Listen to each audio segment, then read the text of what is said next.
আজকে 1 মাস বাদ তুমি আমার সাথে ঘুরতে যাওয়ার সময় বের করেছো। কি করব, বিয়ের জন্য টাকা জমাতে হবে তো, তার জন্য ওভারটাইম করতে হয়। আজকে আমি খুব খুশি। আচ্ছা বলো তাহলে প্রথমে কি করব, আগে ফিল্ম দেখবো নাকি কিছু খেয়ে নেবো আগে? একটা কাজ করি, প্রথমে কিছু খেয়ে নি। জো হুকুম মেরে আকা।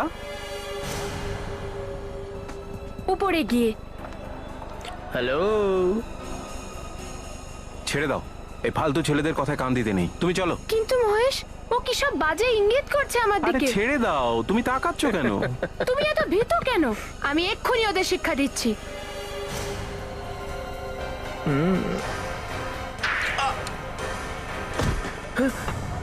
চল পালাই পালাই, তাড়াতাড়ি ভাগ, এখান থেকে পালিয়ে চল। এটা কি হলো?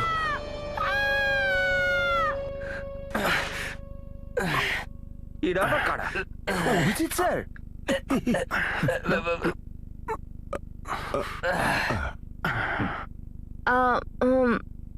থ্যাংক ইউ সো মাচ, আপনারা আমাকে এত হেল্প করলেন, রিয়েলি।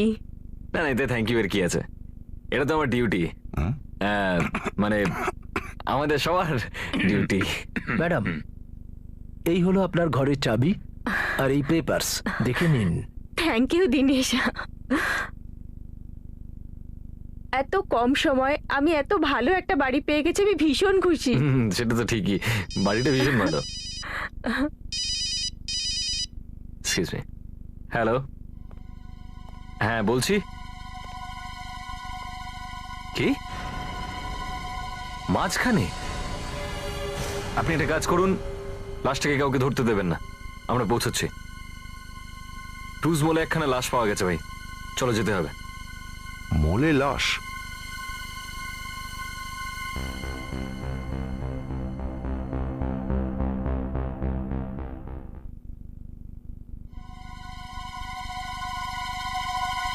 সারিকা।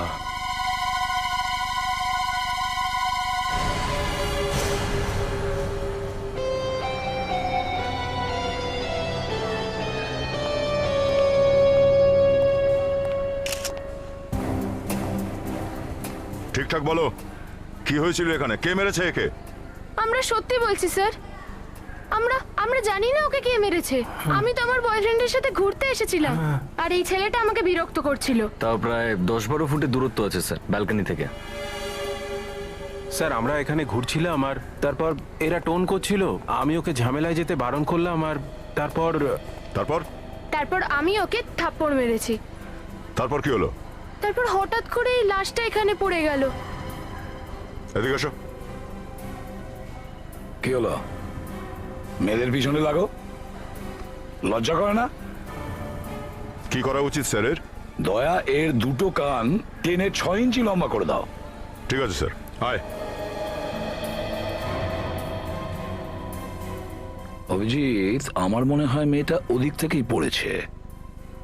স্যার, হ্যাঁ, লাশের আশেপাশে ব্যাগ বা অন্য কিছু দেখলাম না। এর কাছে তো ফোনও নেই স্যার, কেউ বলতেও পারছে না এ কত উপর থেকে নিচে পড়েছে।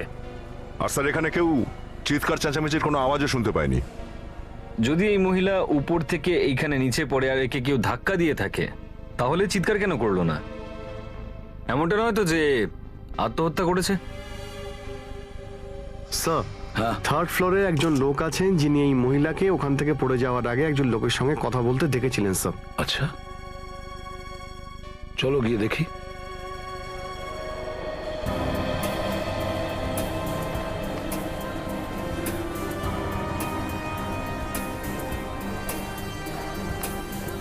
কোথায় আছে? এক্সকিউজ মি, আসুন। ইনি স্যার।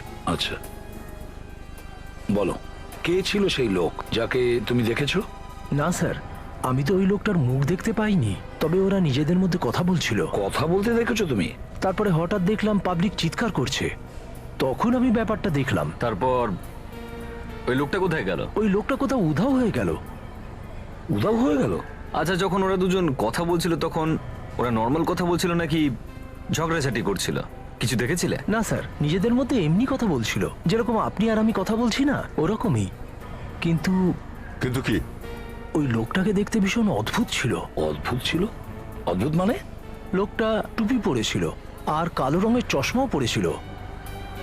আর হ্যাঁ স্যার, ও ক্রাচে ভর দিয়ে চলছিল। র্যাট ছিল? তো এতে অদ্ভুতের কি আছে? আবার কালো রঙের গ্লাভসও পরেছিল।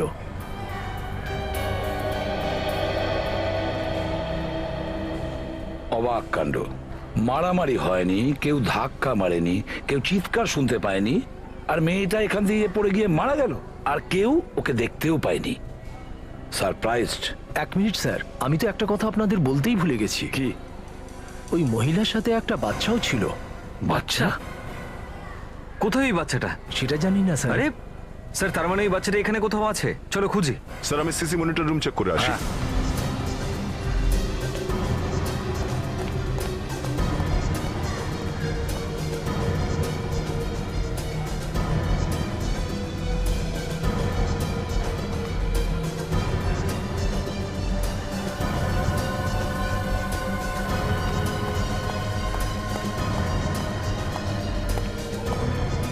স্যার, হ্যাঁ, ওই লোকটার ক্র্যাচটা পেয়ে গেছি স্যার। Very good.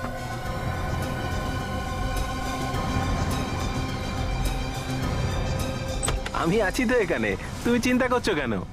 শুনছেন ভাই? সব ঠিক হয়ে আরে যাবে। কাজে মন দাও, কাজে মন দাও। আমি সিআইডি থেকে আসছি। একটা বাচ্চা হারিয়ে গেছে। এই মলের যতগুলো ক্যামেরা আছে সব দেখাও এক এক করে, কুইক। 1 মিনিট স্যার, এটা প্রথম ক্যামেরা স্যার, যেটা মলের এন্ট্রান্সে লাগানো আছে। আর দ্বিতীয় ক্যামেরা কোথায়? স্যার দ্বিতীয় ক্যামেরা এটা স্যার, যেটা লবিতে লাগানো আছে। আর তৃতীয় এটা, যেটা করিডোরে লাগানো। লবি আর করিডোর, এই তিনটে ছাড়া আর কোনো ক্যামেরা আছে? হ্যাঁ স্যার, আছে স্যার। দেখাও। এই যে পার্কিং লটে লাগানো 4 নম্বর ক্যামেরা স্যার। 1 মিনিট, 1 মিনিট, একটু জুম করো, জুম করো। 1 মিনিট স্যার। এই বাচ্চাটা পার্কিং লটে কি করছে? আর তুমি কি করছো এখানে বসে? হ্যাঁ, এই ডিউটি করছো এখানে? এটা কোন এরিয়া? স্যার যে এরিয়া স্যার। দয়া যে এরিয়ার কথা বলেছিল, খোঁজো যে এরিয়া। বাচ্চাটা যেন কিছু না হয়, তাড়াতাড়ি ছড়িয়ে যাও।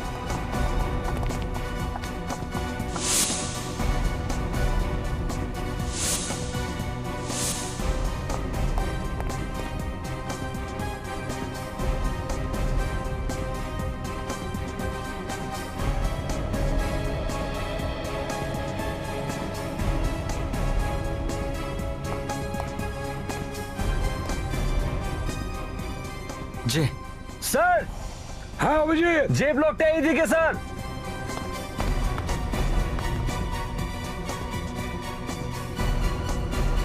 বাচ্চা? হেই, গাড়ি দাঁড় করাও।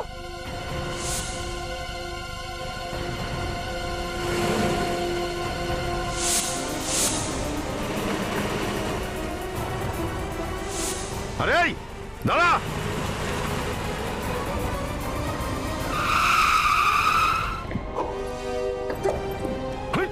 এই, বেরো। দেখতে পাস না? হ্যাঁ, দেখতে পাস না? কিন্তু কি হয়েছে কি স্যার? কি হয়েছে? বাচ্চাটা এক্ষুনি মারা যেত তো। অভিজিৎ, তুমি ঠিক আছো? ঠিক আছে। অভিজিৎ, বাচ্চা ঠিক আছে? ইয়েস স্যার, বাচ্চা ঠিক আছে স্যার, থ্যাংক গড। এসো। চলে এসো। এই তো, কাঁদে না।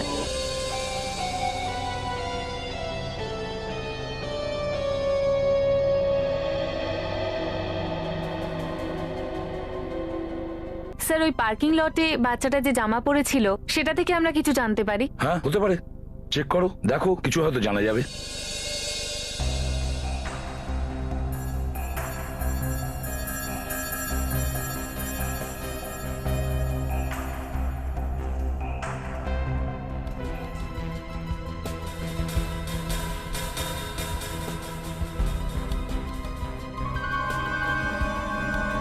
স্যার 1.5 ইঞ্চির ক্ষত এটা। 1.5 ইঞ্চির? কি দিয়ে এই 1.5 ইঞ্চির আঘাত করা হয়েছে? বস, এটা কোনো ব্যাটারি অথবা মেটাল ডিটেক্টর দিয়ে পোড়ানোর দাগ হতে পারে। এ কথার অর্থ? অর্থটা এই দয়া, এই মহিলার শরীরে ইলেকট্রিক কারেন্ট পাস করানো হয়েছে। ইলেকট্রিক কারেন্টের জন্যই এনার মৃত্যু হয়েছে। কারেন্টের জন্য মারা গেছে? হ্যাঁ অভিজিৎ, ইলেকট্রিক কারেন্টের কারণে এর বডির মাসলস ব্রেকডাউন হয়ে গেছে। এনার রেসপিরেটরি সিস্টেম প্যারালাইজড হয়ে গেছে। আর কারেন্টও এখান দিয়েই পাস করা হয়েছে বডিতে। তার মানে এমন কোনো জিনিসের গায়ে লাগানো হয়েছে যার থেকে কারেন্ট বেরোয়। আগে হ্যাঁ, আর কারেন্টও হাই ভোল্টের। ও, তার মানে অভিজিৎ একে নিচে ফেলবার আগে কারেন্ট দেওয়া হয়েছে। হয়তো সেই জন্যই এর শরীরের কোথাও হাতাহাতি চিহ্ন নেই। কিন্তু স্যার ওইকে কারেন্টের শক দিল কি করে? সেরকম কিছু তো ছিল না ওর কাছে। আর হ্যাঁ স্যার, ও ক্রাচে ভর দিয়ে চলছিল। ছিল অভিজিৎ, ছিল। ইলেকট্রিক শক দেওয়ার জন্য ক্র্যাচ ছিল ওর হাতে, ক্র্যাচ। বিবেক, ক্র্যাচটা নিয়ে এসো।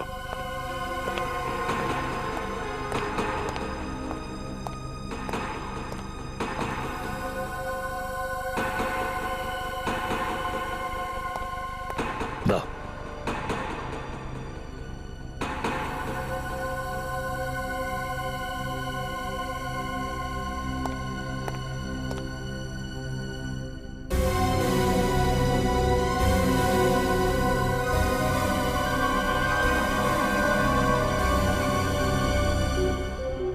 আচ্ছা আচ্ছা, তাহলে এখান থেকে দেওয়া হয়েছে শকটা। স্যার এই দেখুন, এখানে সুইচও আছে। বিবেক, একটু এগিয়ে এসো।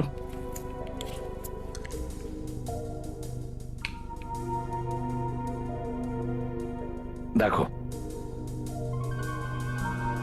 এইভাবে এইভাবে খুনি শক দিয়েছে। আর নিশ্চয়ই ও রাবারের গ্লাভস পরেছিল, যার কারণে ওর নিজের কারেন্ট লাগেনি আর আঙ্গুলের কোনো ছাপও থাকেনি। স্যার, হ্যাঁ, এই লেবেলটা ছাড়া আর কিচ্ছু নেই কাপড়ে। আচ্ছা। হে হে, দেখি। আহা, সারিকা, রিপোর্টটা একবার আনো তো। সারিকা, ফেডরিক, এই বাচ্চাটার আর এর মায়ের ফটো প্রত্যেকটা পুলিশ স্টেশনে পাঠিয়ে দাও। আর এই গেঞ্জিটার উপর যে লেবেলটা আছে সেই লেবেল অনুযায়ী দোকানে যাও, খোঁজ নাও, নিশ্চয়ই কিছু পাওয়া যাবে। সারিকা, আর ওকে? হ্যাঁ স্যার, স্যার ব্যাস একটু ক্লান্ত হয়ে পড়েছিলাম। এবার সারাদিন ল্যাবে কাজ করলে একটু ক্লান্তি তো হবেই। তুমি বাড়ি যাও, বিশ্রাম করো, যাও। Thank you sir.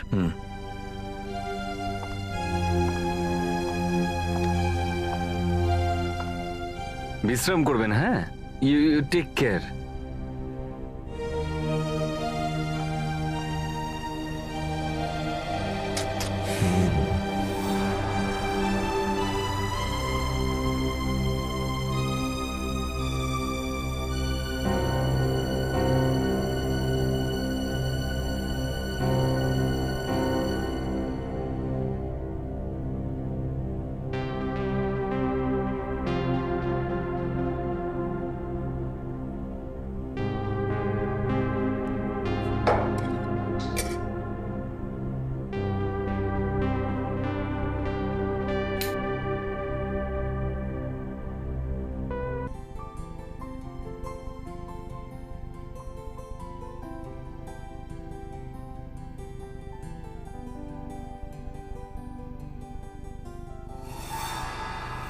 সারিকা, আমার কথা শোনো। সারিকা, আমার কথা শোনো। সারিকা, তুমি শুনতে পাচ্ছ তো?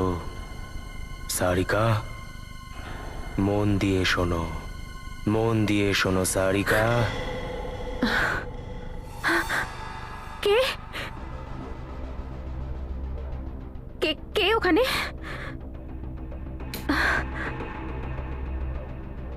কে কে?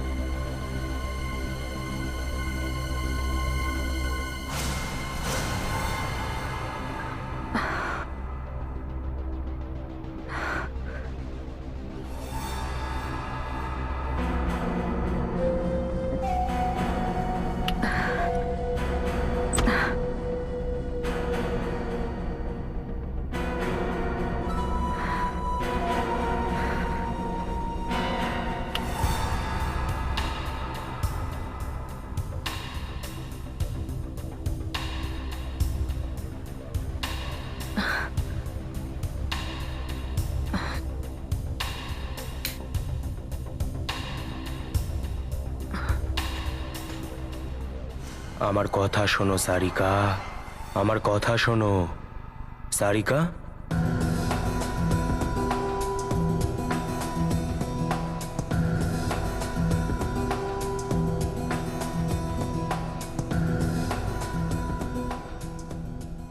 কি বর্দা, অনেক টাকা গুনছেন? এই ড্রেসগুলো একটু দেখুন তো, এগুলোকে চেনেন আপনি? হ্যাঁ, এগুলো আমার কাছ থেকেই কেনা হয়েছিল। এগুলো এখান থেকে কে কিনেছিল? এবার আমি এটা কি করে বলবো বলুন স্যার? ব্যাপারটা হলো সারাদিনে কত কাস্টমার আসে, কিন্তু ব্যাপারটা কি সেটা বলুন। দেখুন, আমরা সিআইডি থেকে আসছি। আমরা একটা লাশ পেয়েছি, একটা মহিলার লাশ। ওই লাশের সঙ্গে একটা বাচ্চা ছিল, সেই বাচ্চারই এই পোশাকগুলো। আমরা খোঁজার চেষ্টা করছি যে মহিলাটা কে ছিল। মাফ করবেন স্যার, আমি কিছুই জানি না। আচ্ছা, যে এই পোশাকগুলো কিনেছিল সে বিল টিল নিশ্চয়ই নিয়েছিল আপনার কাছ থেকে? হ্যাঁ, নিশ্চয়ই দিয়েছিলাম। বলুন তো, সে পেমেন্ট কিভাবে করেছিল? ক্যাশ দিয়েছিল নাকি ক্রেডিট কার্ডে? ক্যাশ দিয়েছিল। আর কিছু বলতে পারবেন কি ওর সম্পর্কে, যাতে আমাদের কিছু সাহায্য হয়? আমার মনে হচ্ছে আমরা ওনাদের গিফট র্যাপ করে দিয়েছিলাম। Gift wrap? মানে যে কিনেছিল সে কাউকে দেওয়ার জন্য কিনেছিল এটা? আচ্ছা, কোন তারিখ ছিল বলুন তো? 1 মিনিট স্যার। হ্যাঁ স্যার, তারিখ ছিল 8ই ডিসেম্বর। 8ই ডিসেম্বর? হয়তো 8ই ডিসেম্বরই ওই বাচ্চাটার জন্মদিন হতে পারে স্যার। Thank you. চলো, জন্মের রেকর্ড দেখলেই বোঝা যাবে যে 1 বছর আগে 8 ডিসেম্বর কোন কোন বাচ্চা জন্মেছিল।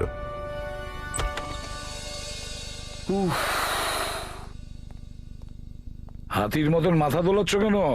আরে স্যার, এই দেশের জনসংখ্যা এত দ্রুত বেড়ে চলেছে, ভাবাই যায় না। এই সব ভেবে ভেবে আমার মাথা খারাপ হয়ে যাচ্ছে। হ্যাঁ ভাই, এটা কিন্তু চিন্তার বিষয়। হ্যাঁ স্যার। স্যার, আমরা 65টা এমন বাচ্চার লিস্ট পেয়েছি যারা 1 বছর আগে ওই ডেটেরই আশেপাশে জন্মেছিল, আর তার মধ্যে 40টা ছেলে স্যার।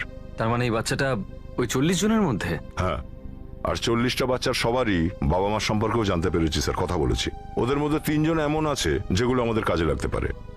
ওদের স্ত্রীরা ওদের ছেড়ে চলে গেছে স্যার। আচ্ছা, ডেকে পাঠাও ওই 3 জনকে।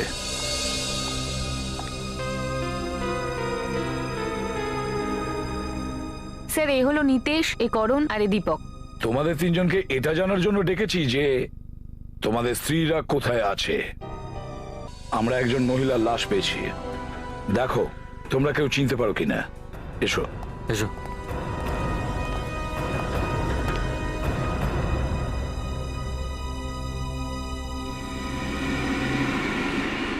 এ তো আমার স্ত্রী মনীষা। এটা কি হয়ে গেল স্যার? কিভাবে হলো? বাচ্চা কোথায়? নাতাশা, প্লিজ ওকে হাত লাগাবেন না প্লিজ।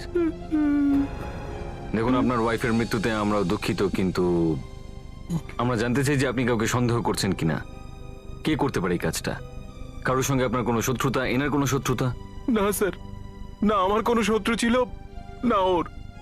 আমি যখন পুনে গিয়েছিলাম ও কত হাসি খুশি ছিল, আর আমার পুনা থেকে ফোনে কথাও হয়েছিল। আরে ওই তো আমার ছেলে গৌরব। গৌরব আমার সোনা। যা বলছিলে, কি কথা হয়েছিল তোমার সঙ্গে? হ্যাঁ স্যার, বিশেষ তো কোনো কথা হয়নি স্যার। মনীষা শুধু জিজ্ঞাসা করছিল যে তুমি পুনা থেকে কবে ফিরবে, আর আর ওর মডেলিং এর কথা বলছিল স্যার। মডেলিং এর ব্যাপারে? আগে হ্যাঁ স্যার, মনীষা বিয়ের আগে মডেলিং করত, কিন্তু বাচ্চা হওয়ার পরে ও মডেলিং কিছুদিনের জন্য বন্ধ রেখেছে। দেখুন, আমরা এর লাশ একটা মলে পেয়েছি।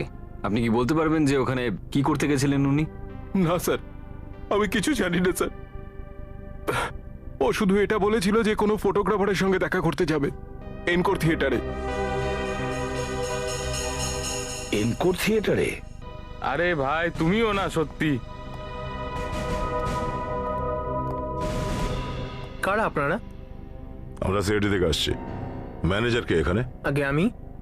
বলুন, কি ব্যাপার? কথাটা হলো খুনের ব্যাপারে আপনাকে কিছু জিজ্ঞাসাবাদ করব। খুনের ব্যাপারে? আগে হ্যাঁ, গত সপ্তাহে এখানে একটা ফটোশুট হয়েছিল। কাকে দিয়েছিলেন ভাড়াতে এই থিয়েটার হলটা? আগে এক্ষুনি বলছি।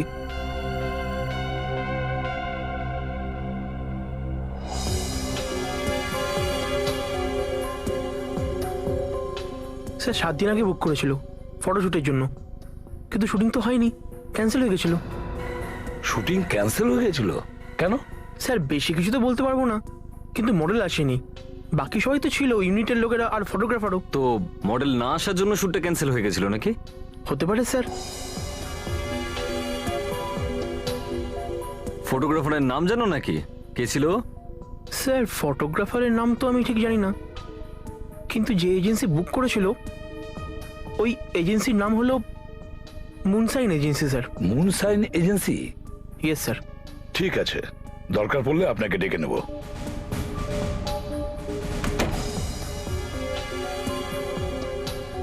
সাহেব, সাহেব, সাহেব!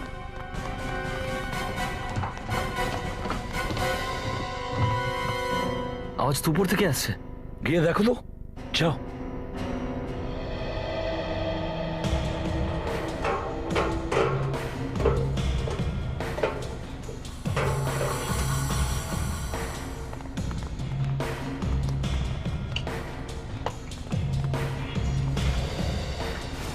সাহেব, সাহেব দেখুন, এখানে একটা লাশ।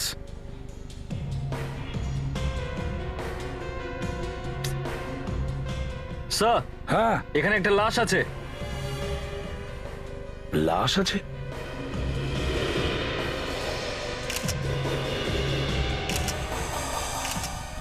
এই যে মিস্টার ম্যানেজার, চলো ভেতরে যাওয়ার জন্য তৈরি হও। মাথা নিচু করে কোনো লাভ নেই। জেলে? না, আমার বাড়িতে। স্যার আমি সত্যি বলছি স্যার, আমি কিছু করিনি স্যার। স্যার আমি ভেতরে কেন যাবো স্যার? ওপরে একটা লাশ লুকিয়ে রেখেছো আর বলছো তোমার কিছু জানা নেই? বাহ! স্যার আমি সত্যি বলছি, ওকে আমি কোনোদিন দেখিনি স্যার। স্যার আমি জানি না ওই লাশটা কোত্থেকে এলো। আচ্ছা, দেখেছো, এ বলছে কিচ্ছু জানে না।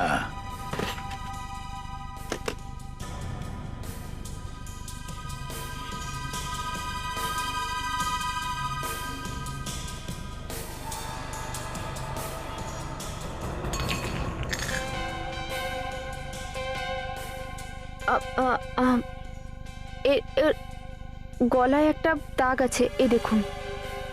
গলা টিপিয়ে খুন করা হয়েছে। অভিজিৎ, কিছু জানা গেল মেয়েটিকে? না স্যার, কোনো আইডেন্টিফিকেশন নেই। আর সারিকা, কিছু পাওয়া গেছে কি? স্যার ওর সারা বডিতে কালো পাউডার মাখানো আঙুলের ছাপ পাওয়া গেছে। আচ্ছা, কালো পাউডার মাখানো আঙ্গুলের ছাপ? তার মানে খুনি আমাদের জন্য চিহ্ন রেখে গেছে।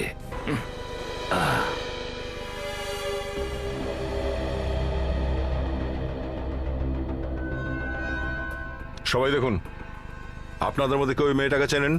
আগে দেখেছেন এখানে? এগিয়ে এসে দেখুন, আসুন দেখুন।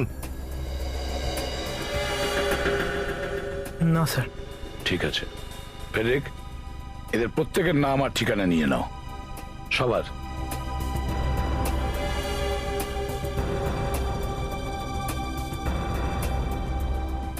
বডিটাকে ফরেন্সিক ল্যাবে পাঠিয়ে দাও।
আরে আরে, কি করছিস সেখানে? দাও, দাও।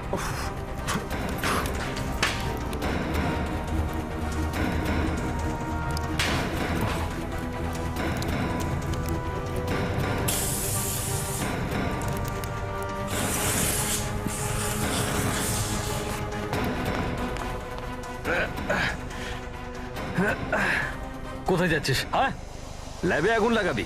হ্যাঁ, কে তুই? কে তুই?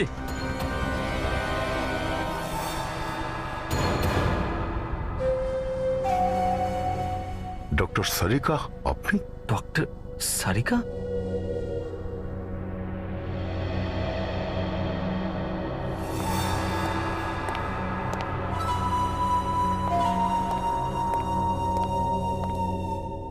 বলো সারিকা, কেন এ সমস্ত তুমি করেছো? স্যার আমি সত্যি বলছি, আমি কিছু জানি না। মাঝরাতে তুমি বাড়ি থেকে এসে ল্যাবে আগুন লাগিয়ে দিয়েছো, আর তুমি বলছো যে কিছুই জানো না। এটা কিভাবে সম্ভব? স্যার স্যার আমি সত্যি বলছি, আমি জানি না। না হলে আমি নিজের ল্যাবে কেন আগুন লাগাবো? সেটা তো আমিও জানতে চাইছি, বুঝেছো? কিচ্ছু জানে না। ডক্টর সারিকা, এটা কি বুঝতে পারছেন যে আপনার এই অপরাধের কারণে আপনার জেল পর্যন্ত হতে পারে? No, don't look at me. আমি তোমাকে এই ব্যাপারে কোনো সাহায্য করতে পারবো না। দেখো সারিকা, তুমি যদি জেলে যেতে না চাও তাহলে যেটা সত্যি সেটা বলে দাও। স্যার আমি একবার নয় 1000বার একই কথা বলবো যে আমি জানি না এটা আমি কেন করেছি। স্যার আমি তো এইটুকুও জানি না যে আমি এখানে কখন এসেছি আর কিভাবে এসেছি। সালুকে, যে ধরনের ও অসংলগ্ন কথাবার্তা বলছে, আমার তো কিছু গোলমাল মনে হচ্ছে। হ্যাঁ বস, আমারও তাই মনে হয়।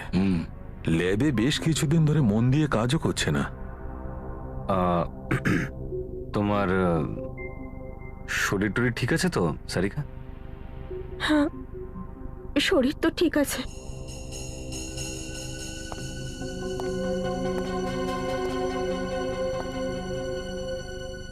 সারিকা, গত কিছুদিন ধরে তুমি ল্যাবে মন দিয়ে কাজও করছো না। কি ব্যাপার?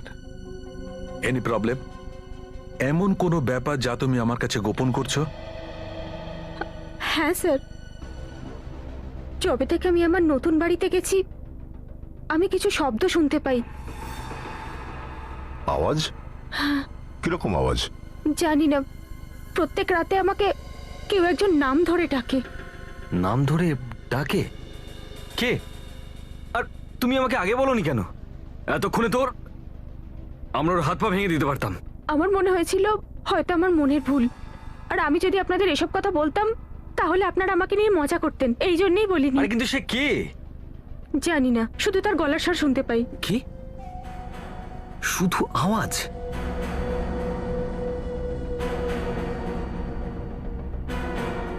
তাহলে এই কথা।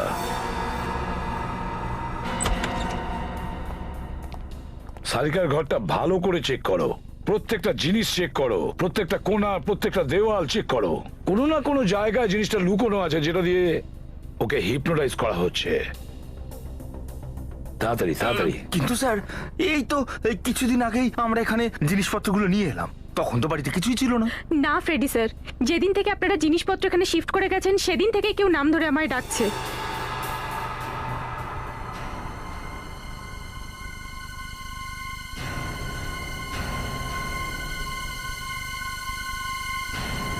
সারিকা। ফেডরিক, অনেক বড় প্ল্যান করেছে ওরা। সারিকাকে হিপনোটাইজ করে ফরেন্সিক ল্যাবকে জ্বালিয়ে দেওয়ার প্ল্যান করেছিল।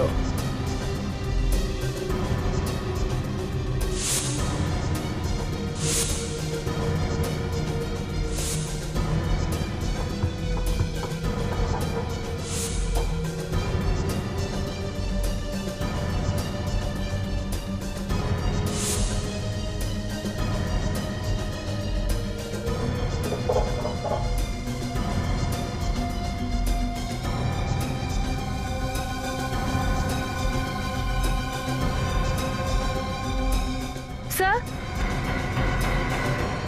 হ্যাঁ নাতাশা। স্যার। হ্যাঁ, এই দেখুন। অভিজিৎ দেখো তো একটু।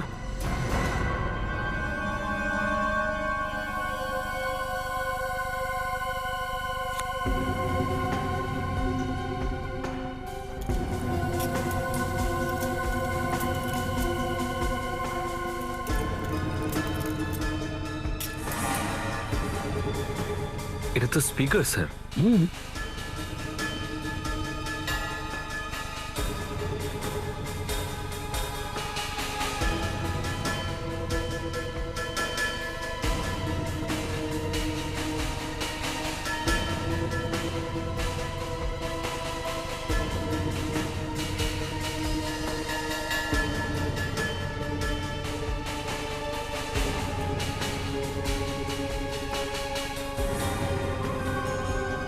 গোটা বাড়িতে স্পিকার লাগিয়ে রাখা স্যার।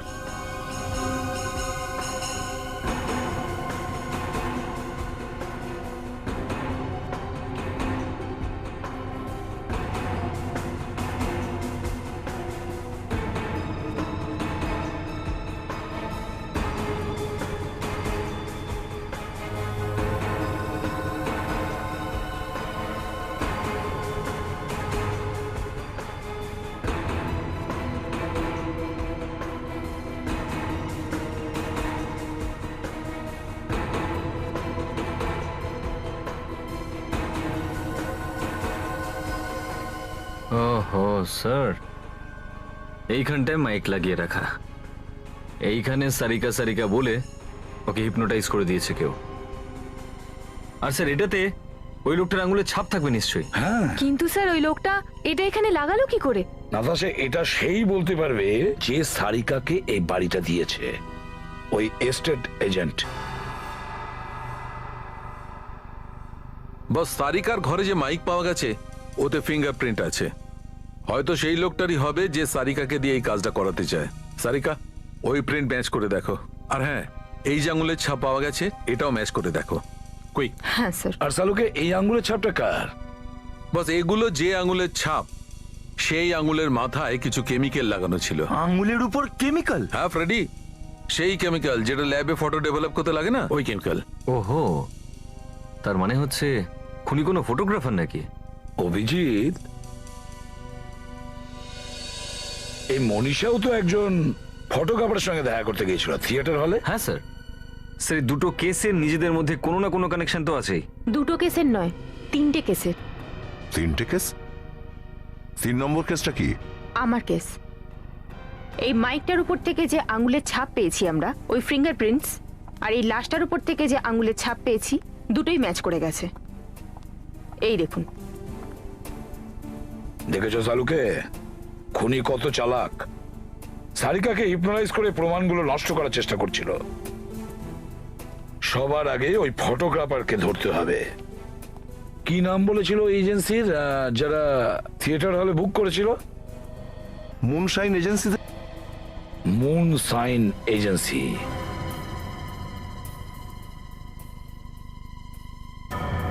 হ্যাঁ স্যার, ওই থিয়েটারটা আমরাই বুক করেছিলাম। আমাদের একটা ফটোশুট ছিল। তাহলে ক্যান্সেল কেন করলেন আপনারা? মডেলের জন্য অনেক লোকসান হয়েছে আমাদের। আরও আর একটা থিয়েটার বুক করতে হয়, আর নতুন আর একটা মডেলও বুক করতে হয়। ফটোগ্রাফার কে ছিল এখানে? সে আছে? হ্যাঁ এখনই ডেকে পাঠাতো। হ্যাঁ, রোহিতকে ডেকে আনো।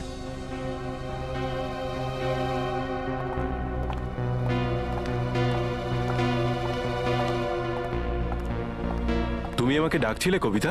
হ্যাঁ রোহিত, এনারা সিআইডির লোক, আর দুটো খুনের ব্যাপারে তোমাকে কিছু প্রশ্ন করতে চান। আমি কোনো খুনের ব্যাপারে জানি না। রোহিত, এনকো থিয়েটারে তুমি গেছিলে না ফটো তুলতে? আগে হ্যাঁ। একবার এই ফটোটা দেখো। এই মহিলাটাকে চেনো তুমি? আরে এটা তো সিমরান। ওর জন্যই তো আমাদের ফটোশুটটা ক্যান্সেল হয়েছিল।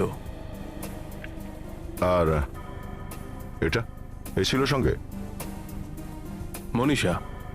না, ও আসেনি, কিন্তু ও ফোন করেছিল, বলছিল যে দেখা করতে চায় পোর্টফোলিও বানানোর জন্য। আচ্ছা ঠিক আছে, আপনাদের দুজনকে আমাদের সাথে বিউরোতে আসতে হবে। ওই লাশে আমরা যে ফিঙ্গারপ্রিন্ট পেয়েছি, আপনাদের ফিঙ্গারপ্রিন্টের সঙ্গে আমরা সেটা ম্যাচ করে দেখব। আমরা আপনাকে সন্দেহ করছি। ইয়েস। আমরা জেডি থেকে এসছি। সিমরানের বাড়িটা কি এটাই? হ্যাঁ, আসুন।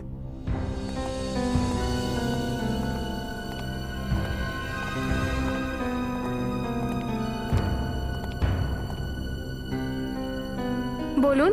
অ্যাকচুয়ালি আমরা সিমরানের ব্যাপারে কিছু জিজ্ঞেস করতে চাই। আপনি কে? আমি সিমরানের রুমমেট অঞ্জলি। কিন্তু কি হয়েছে? অঞ্জলি, সিমরানের কখনো কারোর সঙ্গে কোনো ঝগড়া টগড়া হয়েছিল? ঝগড়া তো হয়নি, কিন্তু ও জবে থেকে দুবাই থেকে এসেছে ও কেমন চিন্তিত ছিল। চিন্তিত? কেন চিন্তিত কেন লাগছিল? জানি না, কিন্তু ব্যাপার কি? সিমরান কোথায়? সিমরান মারা গেছে। কি? ডক্টর সালুকে কি ম্যাচ হচ্ছে না? না না, আমি তো ভাবছিলাম ম্যাচ হয়ে যাবে। ওকে আচ্ছা, ওই ডক্টর সারিকা কেমন আছেন? হ্যালো হ্যালো, এই ফটোগ্রাফার ছিল না রোহিত, হ্যাঁ। ওর ফিঙ্গারপ্রিন্টস ম্যাচই করলো না। দেখুন, আমরা এই বাড়িটা তল্লাশি নিতে চাই।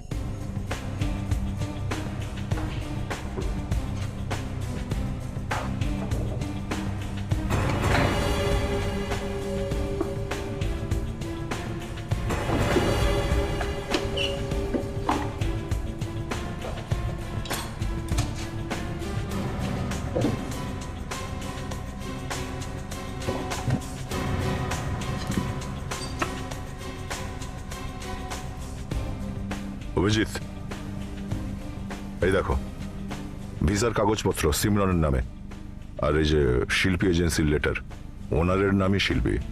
তাহলে এজেন্সিটা পাঠায় মডেলদেরকে দুবাইতে। স্যার হ্যাঁ বিবেক, স্যার মেকআপ বক্সে এই ড্রাগস পেয়েছি স্যার। ড্রাগস? শিল্পীকে বিউরোতে ডাকতে হবে, একবার জানতে হবে যে ওখানে কি কি হয়। আমি কি করেছি এটা কি মানে? আচ্ছা, তাহলে মানেটাও আমাদেরকেই বোঝাতে হবে। মডেলস পাঠানোর সাথে ড্রাগস পাঠানোরও ব্যবসা করো তুমি? এসব কি বলছেন? আমি কিছুই বুঝছি না। সব বুঝতে পারছো তুমি, সব বোঝো, সব জানে স্যারে। আমি সত্যিই কিছু জানি না। আমি জীবনে আজ পর্যন্ত কোনোদিন ড্রাগস দেখেইনি। তাহলে এই ড্রাগসের প্যাকেট সিমরানের ব্যাগে এলো কি করে বলো? আমি জানি না। চাপ! জানো না তুমি? হ্যাঁ, সব জানো তুমি, সব জানো তুমি। সিমরানকে তুমি খুন করালে কেন? কি? কেন করিয়েছো সিমরানকে খুন? সিমরান খুন হয়ে গেছে? বন্ধ করো, বন্ধ করো, নাটক অনেক হয়েছে। কি হয় দুবাইয়ের ট্রিপে? দুবাইয়ের ট্রিপে কি কি হয় তাড়াতাড়ি বলো। আমি সত্যি জানি না। আমার অ্যাসিস্ট্যান্ট সব জানে। এই অ্যাসিস্ট্যান্ট হঠাৎ কোত্থেকে এলো? হ্যাঁ, ওই তো সবাইকে দুবাইয়ে পাঠায়। কে সেই অ্যাসিস্ট্যান্ট? ললিত, ললিত নামর। ললিত? কোথায় পাবো? আমি তো এটা জানি না। 4 দিন আগেও আমার কোম্পানি ছেড়ে চলে গেছে। আরে তাহলে ওর কোনো ফোন নাম্বার অ্যাড্রেস তো থাকবে তোমার কাছে? ফোন আর বাড়িতেও কোম্পানি দিয়েছিল, যাওয়ার সময় সব ফেরত দিয়ে গেছে। তার কোনো ছবি তো হবে আপনার কাছে, নাকি এমনি রেখে দিয়েছেন কাছে? হ্যাঁ, ফটো আছে, ফটো আছে। দেখাও ফটো আহ, তাড়াতাড়ি। স্যার এটা আমাদের আমাদের কোম্পানির পার্টির ছবি। এই ললিত। আচ্ছা, এ হলো ললিত। এর নাম ললিত? হ্যাঁ স্যার, এ তো ওখানে মুনশাইন এজেন্সিতে ছিল স্যার, ফটোগ্রাফার রোহিতের সাথে। আচ্ছা, তাহলে তো একে খুঁজে পেয়ে যাবো। আর স্যার একে দেখুন, এ দিনেশ। দিনেশ? হ্যাঁ স্যার, ডক্টর সারিকাকে ফ্ল্যাট এই তো দেখিয়েছিল, real estate agent. Dinesh real estate agent? এ তো আমাদের প্রোডাকশনে কাজ করতো। ললিতের সাথে এও কাজ ছেড়েছে। আচ্ছা, তার মানে হলো দিনেশ আর ললিত একসঙ্গে কাজ করতো আর একসঙ্গে কাজ ছেড়েও দিয়েছে। একজন ড্রাগ সাপ্লাই করতো আর একজন 2 দিনের মধ্যে এস্টেট এজেন্ট হয়ে গেছে। স্যার, আমাদের এই মুনশাইন এজেন্সিতে গিয়ে খোঁজ করা দরকার স্যার। এই ললিতকে আমরা ওখানেই পাবো স্যার, ওর মুখ খুলে নেব আমরা। ওই আমাদের বলবে মনীষা আর সিমরনকে কেন মার। ললিত বাবু এখানে আরাম করছেন? আচ্ছা, এই, এই,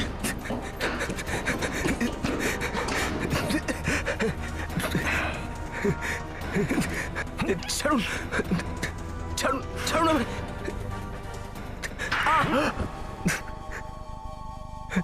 বলছি স্যার, সবকিছু বলছি স্যার। আমি শুধু ড্রাগস নিয়ে আসতাম মডেলদের ব্যাগে রেখে, তাও লুকিয়ে। স্যার আমরা মডেলদের দুবাই ট্রিপে পাঠাতাম, যেখানে আমার লোকেরা ওদের ব্যাগে বা ওদের মেকআপ ব্যাগে ড্রাগস রেখে দিত। আচ্ছা, এবার বলো সিমরান আর মনীষাকে কেন খুন করেছো? স্যার আমি সত্যি বলছি স্যার, আমি সিমরান আর মনীষাকে মারিনি স্যার, আমি ওদের খুন করিনি স্যার। হ্যাঁ স্যার, আমার শুধু এটুকুই দোষ ছিল স্যার, কি আমি সিমরানের ডেড বডি লুকাতে ওদের সাহায্য করেছিলাম। তাহলে সে কে যে ওদের দুজনকে খুন করেছে? বলো। স্যার, বলছি স্যার, নামটা বলছি স্যার।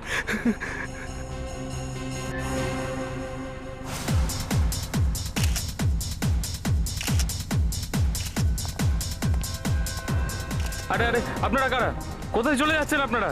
আরে দেখছেন না ভেতরে কাজ চলছে? আর একটা। Yes, nice. What is this? এটা কি পাগলামো হচ্ছে? আপনাদের ভিতরে কে আসতে দিল?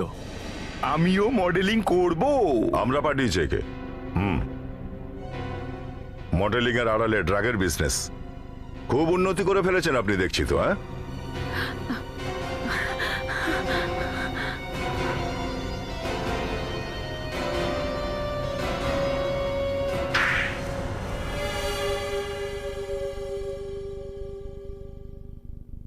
আমি ললিতার দিনেশ মডেলদের বাইরে পাঠাতাম।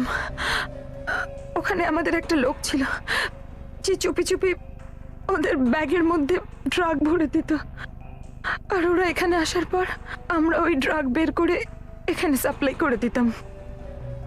তাহলে সিমরানকে কেন মেরেছো? কারণ কারণ সিমরান আমাদের ব্যাপারে সবকিছু জেনে গেছিল। একদিন আমি আর ললিত থিয়েটারে ছিলাম। আচ্ছা ললিত, একটা কথা বলো, যে এই শিল্পী সেকেন্ড টাইম দুবাই যাওয়ার জন্য রাজি হলো কিনা? যাবে তো ম্যাম, হতে পারে পরের সপ্তাহে যাবে, কিন্তু আপনি কোনো টেনশন নেবেন না, আমি দুবাইতে আমার সব লোকেদের সেট করে রেখেছি।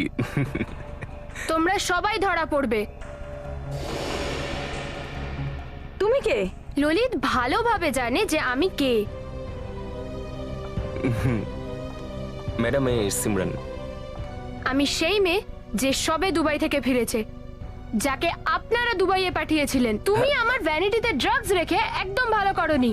আমি পুলিশের কাছে যাচ্ছি, সব সত্যি কথা বলে দেব। সিমরান দেখো, পুলিশের কাছে তো তুমি তখন যাবে না যখন আমি যেতে দেব। ম্যাম, ম্যাডাম আপনি এটা কি করছেন? ম্যাডাম, ম্যাম, ম্যাম, ছেড়ে দিন ম্যাম ওকে।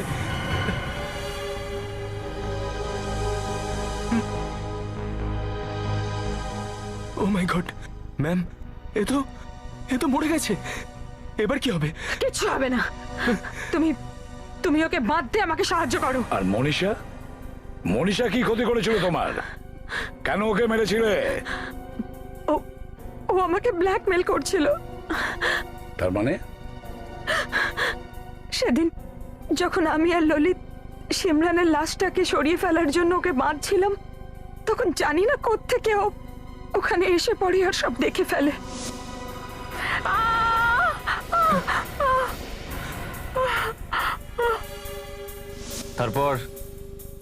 তারপর কি হলো?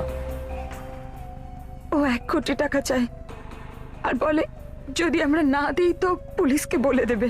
তাহলে তুমি দিয়েছিলে টাকা? হ্যাঁ, 2-3 বার তো 5 লাখ করে দিয়েছি। তারপর আমি একটা প্ল্যান করি।